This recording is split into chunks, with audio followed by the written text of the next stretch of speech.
Hello students, how are you? Welcome back to SVS English classes to study Adverb class in video number 2. Sentence number 11. Ravi did not study. Ravi ने study नहीं किया. He failed. वह fail हो गया. तो देखिए fail होने का रीजन यहाँ पर कारण प्रदर्शित हो रहा है. क्या कारण है? क्योंकि उसने स्टडी नहीं की.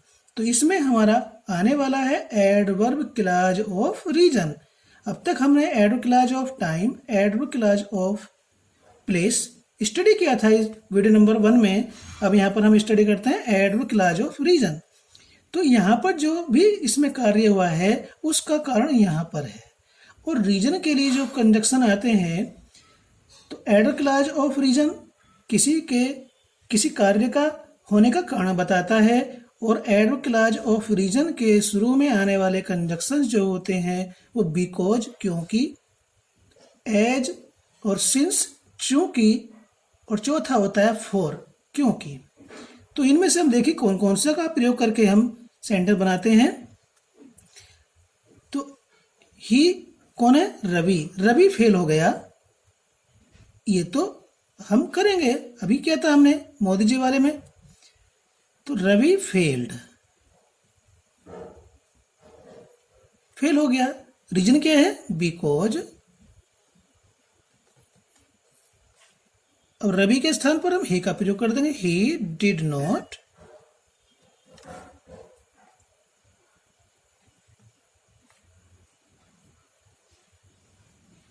स्टडी.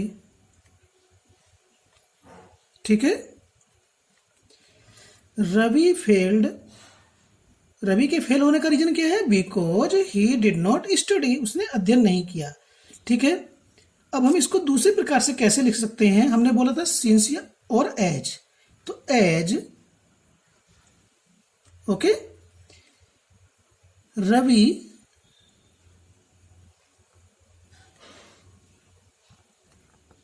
Did not study. चूंकि रवि ने स्टडी नहीं की थी इसलिए. अब इसलिए के लिए सो का प्रयोग नहीं होता है. सिंटैक्स में ध्यान रखेंगे.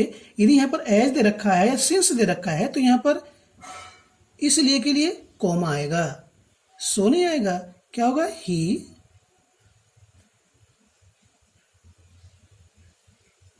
फेल्ड. ठीक है. हम इसमें दो प्रकार से इसको हम सिंथेसाइज कर सकते हैं. कैसे कैसे किया है इस चीज को समझने की आवश्यकता है. नेक्स्ट सेंटेंस देखते हैं. This boy is very naughty. ये लड़का बहुत ही शरारती है. The teacher punishes him. Teacher उसे दंड देते हैं. आदतन शरारती है. तो क्या करेंगे? दो प्रकार से, जैसे हमने ऊपर अप्लाई किया था एज, या चलो दोनों ही प्रयोग कर देते हैं. एज या since this boy is very naughty. चूंकि. ठीक है. तो यहां पर आ जाएगा इसलिए के लिए comma. The teacher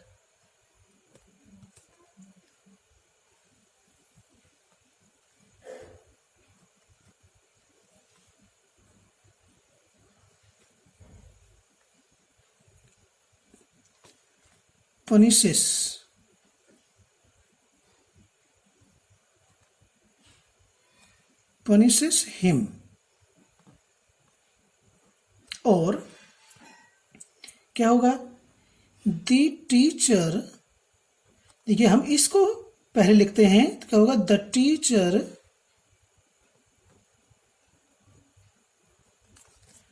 punishes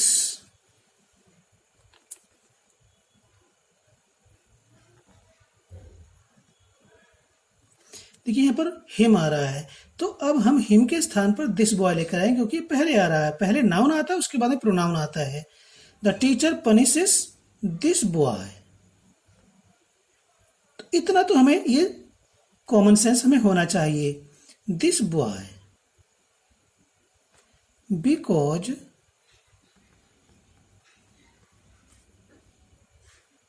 he is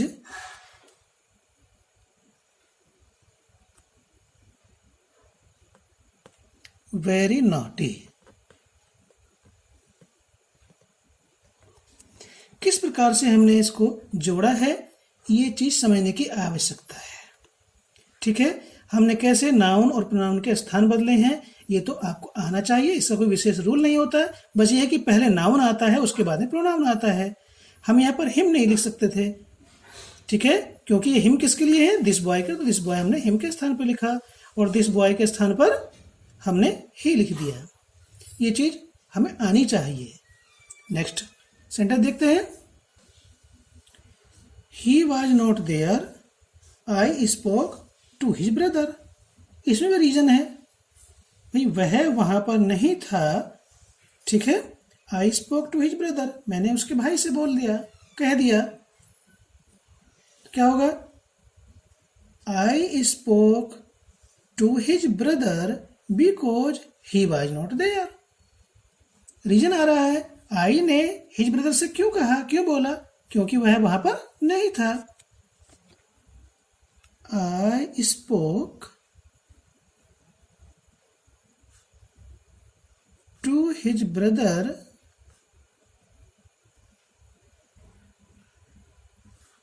because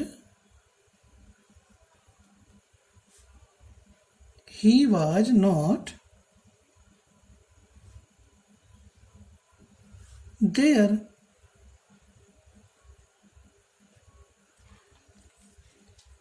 next, he went to Dehradun, वो देहरादून गया। he wanted to consult a doctor, वह डॉक्टर से परामर्श करना चाहता था।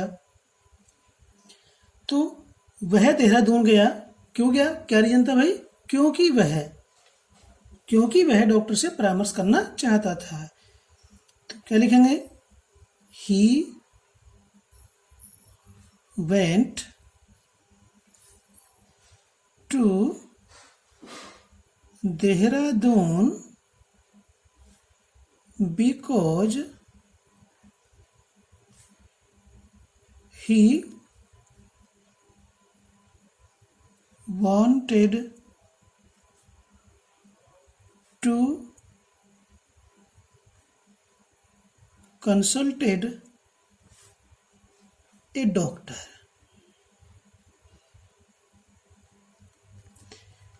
इनमें रीजन आ रहा है, इस चीज को समझने की आवश्यकता है। Work day and night you want to pass, रात और दिन परिश्रम करो, तुम पास होना चाहते हो। तो इसमें शर्त आ गई भैया, पास होना चाहते हो तो रात दिन परिश्रम करो। यदि पास होना चाहते हो तो रात और दिन परिश्रम करो। तो हम इसको दो प्रकार से लिख सकते हैं। अफर्मेटिव में तो इफ आता है, अफर्मेटिव तो कहते हैं इफ, तो अफर्मेटिव में भी आता है, नेगेटिव में भी आता है। हम इसके बारे में बताएंगे आपको। देखिए, वर्क डे एंड नाइट, रात और दिन परिश्रम करो। इफ यू वांट टू पास। ध्यान देंगे, हालांकि हमारी जो इफ क्लॉज बनी है, एडवर्ब क्लॉज ऑफ इफ, इससे शर्त की जानकारी हो रही है। तो हमारी जो इफ क्लॉज बनेगी, जो कंडीशनल क्लॉज बनेगी, वह प्रेजेंट इंडेफिनिट टेंस में आएगी। दूसरी क्लॉज जो प्रिंसिपल है वह इंपेरेटिव हो सकती है, फ्यूचर टेंस में हो सकती है, यानी कि उसमें कोई भी मॉडल आ सकती है। इस समय जो हमारी कंडीशन है प्रेजेंट टेंस में है। इफ क्लॉज प्रेजेंट में है तो कंडीशन प्रेजेंट में है। इसको हम इस प्रकार से भी लिख सकते हैं, कैसे, ध्यान देंगे। इफ क्लॉज इस समय बीच में आ रही है, ये शुरू में भी हो सकती है। If you want to pass, जो कंजक्शन शुरू में आता है ये हमने वैन में ही बताया था, ठीक है, एज सून एज में ही बताया था, शुरू में आ रहा था। तो फिर दूसरी क्लास के शुरू में कॉमा का प्रयोग किया जाता है, यहां पर भी ऐसा ही है। इफ यू वांट, सॉरी जल्दी में मिस्टेक हो जाती है, इस चीज का ध्यान रखेंगे। इफ यू वांट, ये वांट है तो वांट ही होगा, टेंस नहीं बदलेगा, ठीक है।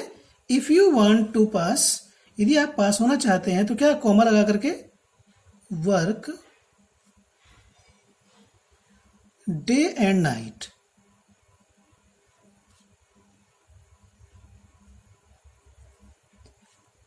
यदि हमारा कंजक्शन बीच में आ रहा है तो अच्छी बात है, शुरू में आता है तो के लिए कॉमा आता है। और इफ क्लॉज प्रेजेंट इंडेफिनिट में होती है, दूसरी क्लॉज फ्यूचर इंडेफिनिट टेंस में होती है, इंपेरेटिव हो सकती है या इसमें मॉडल के साथ हो सकती है। नेक्स्ट देखेंगे, she will not come to me, वह मेरे पास नहीं आएगी। आई शैल नॉट हेल्प हर, मैं उसकी सहायता नहीं करूंगा। यहाँ पर दोनों सेंटेंस फ्यूचर में है तो क्या बनता है, यदि वो मेरे पास नहीं आएगी, यदि वह मेरे पास नहीं आएगी तो मैं उसकी सहायता नहीं करूंगा, ठीक है।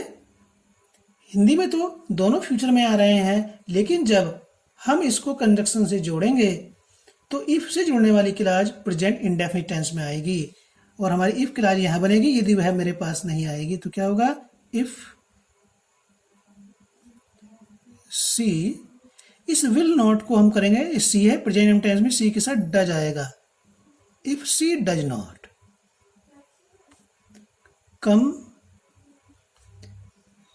टू मी, यदि वो मेरे पास नहीं आएगी, अर्थ वही निकलेगा जो ऊपर का निकल रहा है, लेकिन लिखी जाएगी ये प्रेजेंट इंडेफिनिट टेंस में। यही रूल जो है ट्रांसलेशन में होता है, यही रूल सिंटेक्स में आता है। तो ये रूल यदि आपने एक जगह याद कर लिया तो आपके यहाँ सिंथेसिस में ही काम नहीं आएगा, बल्कि सिंटेक्स और ट्रांसलेशन में भी काम आएगा। तो एक जगह की हुई चीज हमें तीन जगह याद कार्य करेगी, तीन जगह सहायता करेगी। तो मैं समझता हूँ डियर स्टूडेंट्स, आपको याद कर लेने में ही भलाई है और आपका फायदा है। if she does not come to me, comma, I shall not help her। दोनों सेंटेंस नेगेटिव हैं तो हम यहाँ इफ के स्थान पर अनलेस का भी प्रयोग कर सकते हैं। जो एडवर्ब क्लॉज ऑफ कंडीशन में प्रयोग होने वाले कंजक्शन है वो इफ होता है, अनलेस होता है, प्रोवाइडेड होता है, प्रोवाइडेड दैट होता है, ऑन द कंडीशन दैट होता है, ठीक है। लेकिन मोस्टली इफ और अनलेस का ही प्रयोग होता है। तो ध्यान देंगे, if clause present indefinite tense में है तो दूसरी क्लॉज फ्यूचर इंडेफिनिट में होगी, ठीक है। और यदि ये पास्ट हो जाए, यहाँ डज के स्थान पर डिड हो जाए, तो फिर यहाँ पर हमें वुड या शुड का प्रयोग करना पड़ेगा, ठीक है। और यदि यहाँ वुड आ रहा है तो यहाँ पर डिड नॉट करना पड़ेगा। वुड के बाद फर्स्ट फॉर्म आ रही है तो यहाँ डिड नॉट, ठीक है। और यदि सेल नॉट है, फ्यूचर इंडेफिनिट टेंस है, तो यहाँ पर डज नॉट आएगा, प्रेजेंट इंडेफिनिट टेंस होगा। हम इसको अनलेस का प्रयोग करके ही बताते हैं। बस इधर क्या है, इफ के स्थान पर अनलेस रखा, ठीक है।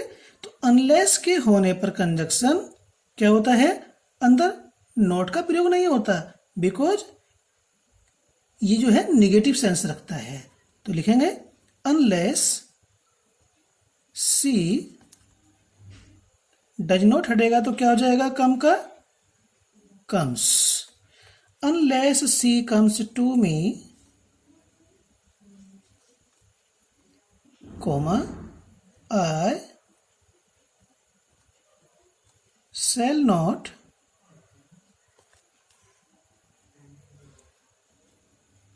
help her।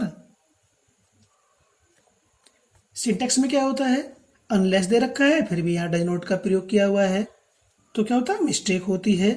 तो सिंटेक्स में क्या होगा, उस डज नॉट को हटा करके जो मेन वर्ब की फर्स्ट फॉर्म होती है उसमें एस या ईएस जोड़ देते हैं। तो ध्यान दें, यदि हमें रूल्स याद नहीं है तो स्टूडेंट्स आपके लिए ये कार्य करना इतना आसान नहीं है जितना हम समझते हैं। ठीक है, सूजी का हलवा तभी बनेगा, बच्चों का खेल तभी बनेगा जब आप परिश्रम करोगे। बिना परिश्रम करे ये पहाड़ के समान होगा जिस पर आपका चढ़ना कठिन होगा। अब हमारे कंजक्शन शुरू में आ रहे हैं। अब यहाँ पर और मैं आपको एक सेंटेंस, इनमें से कोई सा भी एक कंजक्शन बाद में प्रयोग करते हैं और इसको बाद वाली क्लास को पहले और पहले वाली क्लास को बाद में रखते हैं। ठीक है, इसी को रख देते हैं, the I shall not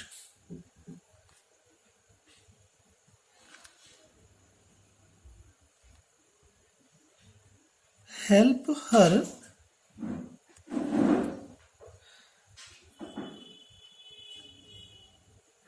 unless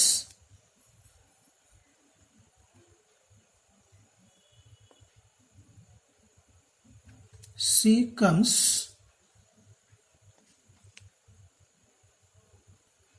to me। जब कंजक्शन बीच में आता है तो कोमा हट जाता है।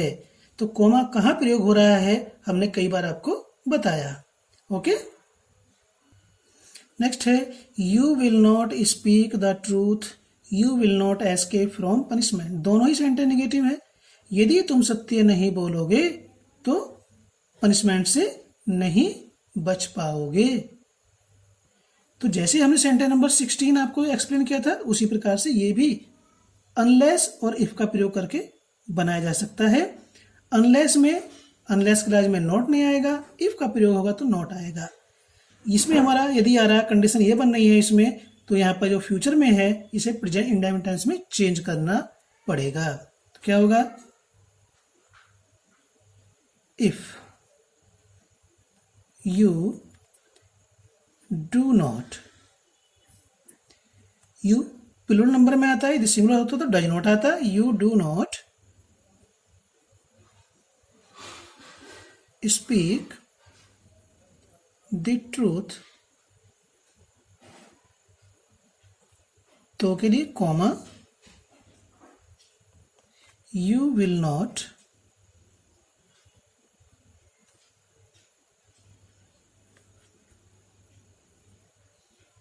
escape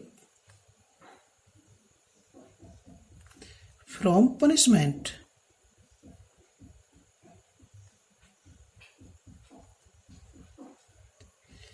अनलेस का प्रयोग जब किया जाता है तो निगेटिव होता है, और इफ का प्रयोग चाहे निगेटिव हो या अफर्मेटिव दोनों में किया जाता है। ठीक है, इफ का प्रयोग किया है हमने इसमें, अनलेस का भी करके आपको बताते हैं। अब कंजक्शन हम शुरू में नहीं लेकर आ रहे हैं, बाद में लेकर आएंगे। You will not escape from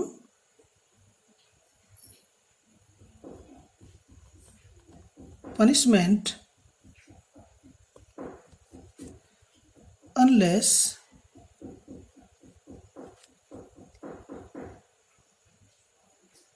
you, अब unless का प्रयोग है तो नेगेटिव नहीं आएगा, unless you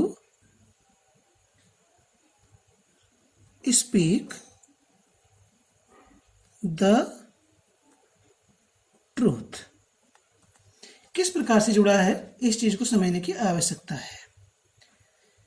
नेक्स्ट देखते हैं, you are strong, I am equally strong. You भी स्ट्रॉन्ग है, आई भी स्ट्रॉन्ग है। यहां पर तुलना हो रही है। कंडीशन के बाद में अब आता है कंपैरिजन।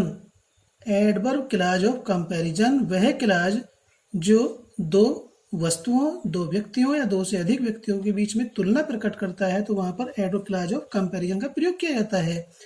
इसमें एज डॉट डॉट एज, उतना जितना, सो डॉट डॉट एज, उतना जितना, so dot dot as negative में आता है और as dot dot as affirmative में आता है। THEN देन का प्रयोग कंपेरेटिव डिग्री के पश्चात होता है, जिसका मीनिंग होता है से ज्यादा या अधिक। तो यहां दोनों बराबर हैं, ठीक है, तो एज एज आएगा। तो कैसे प्रयोग होगा? आई एम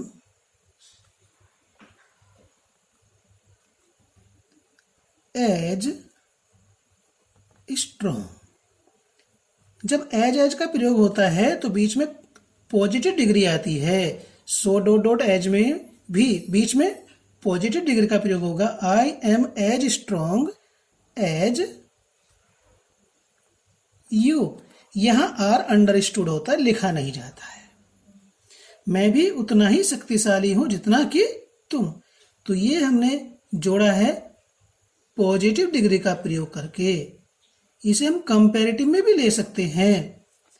ये तो आपके नॉलेज पर डिपेंड करता है, आप उसे किस प्रकार से बना सकते हैं, ठीक है। यहाँ दो ही व्यक्ति हैं, एक तो यू है और आई है, इसका सुपरलेटिव नहीं बनेगा, ठीक है।